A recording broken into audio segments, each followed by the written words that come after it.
Look, are you one of these guys who sabotages his own relationships with lover after lover, boss after boss? In every situation, it's stress, it's frustration, it's pain, it's self-sabotage. There are 5 common issues that guys face in their journey that they need to overcome in order to avoid sabotaging their own relationships. Number 1 is ego. Okay, this is where fear comes from. So it's the fear of not being worthy, the fear of not being loved, the fear of being judged, the fear of not being important, the fear of not being worthy, the fear of not having enough. These are fears, and that all comes back to attachments, right? These are the attachments in your life. So I don't know who I am without this job. I don't know who I am without this lover. I don't know who I am without this company, without this career, without this view on this political topic, without this opinion on this problem and the solution for this problem.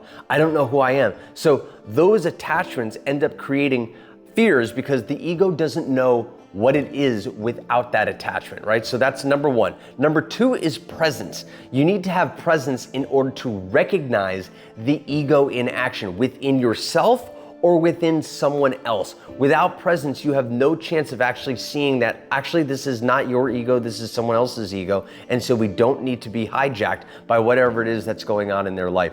Number 3 is character. Specifically for men, compassion, patience, and courage. These are the 3 areas that they need to develop in order to avoid the self-sabotage pattern. Now, responsibility is important. Focus is important. Accountability is important. There's so many other character traits out there. So you need to go and develop your character, because anywhere there's a character gap, the ego will plug that gap because it's operating from a place of fear, right? So number 4 is boundaries.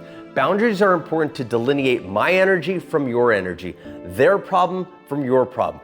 Boundaries are how you delineate that. Without those boundaries, you're not going to be able to really truly determine what is someone else's problem versus what is your problem. And so that's really important. Number 5 is confidence, right? So you must build confidence. Now, if you're wondering, hey, everyone's always saying build confidence, what does that mean? Here's what it means. You need to have the courage to take action on your desires in detachment of the outcome. Let me say that one more time. You need to have the courage to take action on your desires in detachment from the outcome.